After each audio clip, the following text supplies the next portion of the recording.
Om Namah Shri Yatirajaya Vivekananda Suraye Satchit Sukha Swarupaya Swami Tapaharini. Respected monks, dear brahmacharis, respected Matajis and representatives of our member ashramas. Since last 4 years, we have been celebrating the 150th birth anniversary of Swami Vivekananda in various ways. So many festivities were there, so many functions were held in different corners of the world. Swami Gautamananji Maharaj, he told us that about 100 statues were erected in Tamil Nadu. Similarly, when you go into the various streets of Calcutta and elsewhere, you will find hundreds of statues have been erected everywhere. Not only that, many statues have been exported to the West also, and shortly one big statue is going to UNO also in Geneva. So, but the sad part is, we are erecting so many statues, but maybe just one day in a year, these statues will be cleaned, they will be garlanded, and rest of the year, dust will be accumulating over them. There will be no one to take care of them. So this is not what Swami Vivekananda wanted. Josephine MacLeod once remarked, she says, do you want to confine Swami Vivekananda in a seat in your shrine room and wave lights around him and thrust some food at him? Swami Vivekananda detested all these sorts of things. He was a man of action.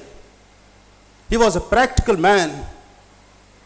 And in the morning also, Swami Revered Prabhananji Maharaj as well as Swami Gautamananji also stressed the practical application of Swami Vivekananda's teachings in our day-to-day life. So what are those practical things which we can translate in our own lives? One is do and be good. Second, religion is realization. Then be and make. And then we should have intense feeling for the poor. Those who had intense feeling for the poor, those who have helped poor people, to them Swami Vivekananda called a Mahatman. Him I call a Mahatman whose heart weeps for the poor, otherwise he is a Duratman. So we have to be very practical. Now, during these last 4 years, so many books on Swami Vivekananda in various languages have been published and distributed in various schools, colleges, and various other places. Mamata Banerjee, when she came in the inaugural function, she also told that she purchased 13 lakh copies of Vivekananda, his call to the nation, and distributed it in various schools and colleges. Like that, our centers, private centers, and so many institutions and so many industries, they also distributed Swamiji's message among so many people. And then so many magazines and souvenirs were brought out to commemorate the 150th birth anniversary of Swami Vivekananda. Now, most of the people, they know something about Swami Vivekananda, his life and basic his teachings. But now the time has come to reassess our understanding of Swami Vivekananda. How we can rediscover Swami Vivekananda in our own life. Swami Vivekananda, in one place he says about Sri Ramakrishna, Sri Ramakrishna is not a personality, he is an idea, he is a force, and that force is assuming great proportion day by day. Sri Ramakrishna, whom Swami Vivekananda saw at Dakshineshwar, was not the same Sri Ramakrishna when Swami Vivekananda returned from the West, because in the meantime he had attained great proportion. So Swami Vivekananda, being a complementary body of Sri Ramakrishna, same thing applies to him also. Though they were two bodies, but same soul was in both of them. So now, how to rediscover Swami Vivekananda? To me, it can be done in three ways. First, through literature. Secondly, through work that has been initiated by Swami Vivekananda.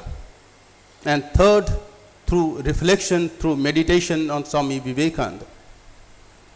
So when we have to rediscover him through literature, we know that authentic biographies of Swami Vivekananda have been written by his Eastern and Western disciples, and then so many reminiscences by his disciples who moved with him, who lived with him, who saw him day and night.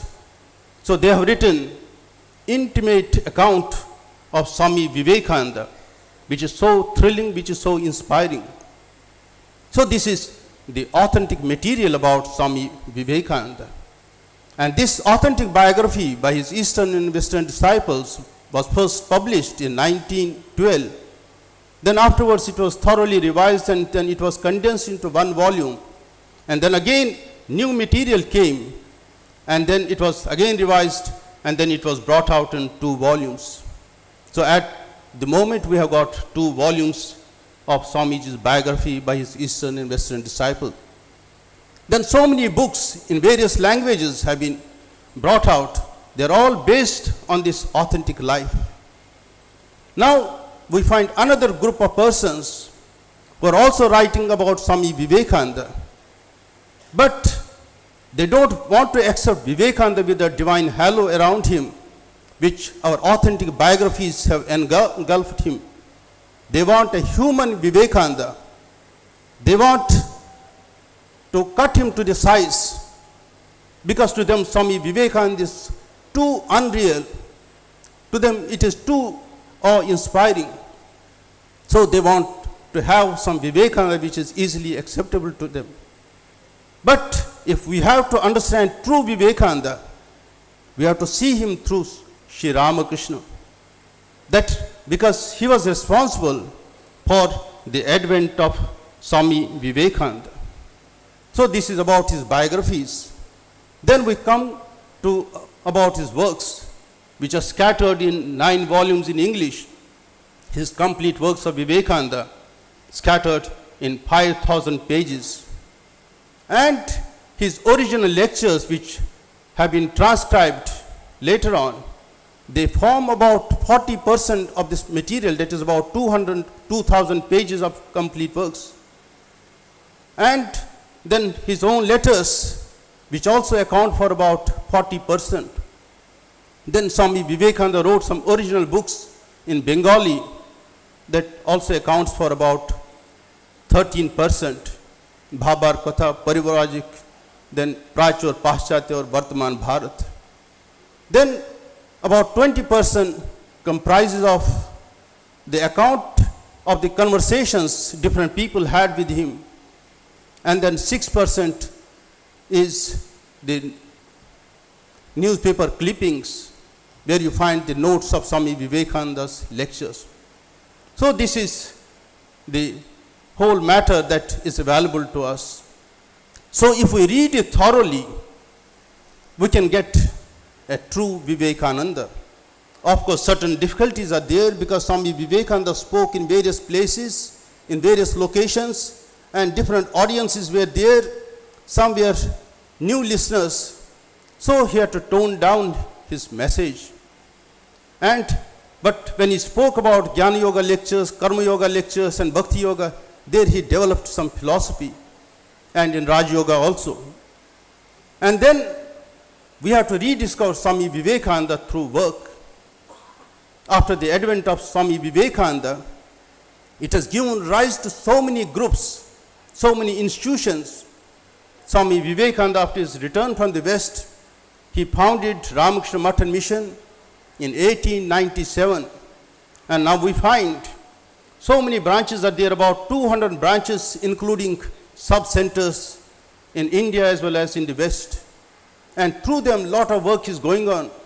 We are running our schools, colleges, dispensaries, and then so many other things are there, relief and rehabilitation we are doing. And through these institutions, so many people are benefited. So we can see the impact of Swami Vivekananda's message. In addition to this, his advent has also given rise to about more than 1,000 private ashramas.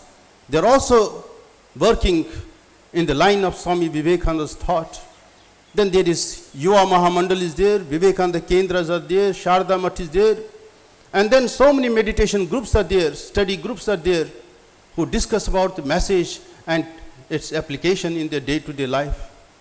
So you can see, of course, there is no methodology in finding out the impact of Swami Vivekananda, but there are certain markers, just like we can see here, a lot of attendance is there in our lectures. We can see that so much work is going on, and it is making a tremendous impact on the life of people. So through Vivekananda, this work, we have to find out this true Swami Vivekananda. So while doing his work, we should remember, if Swami Vivekananda had been by my side, whether he would have approved the way I am doing his work. That is first thing. And then the second thing is, whether the work that I am doing, whether it is doing or becoming fruitful in the purification of my soul and making me fit for God realization. So this is an important thing. And another point that we have to see is whether the work that I am doing, it is doing good to others, Bahujana Sukhaya and Bahujana Hitaya.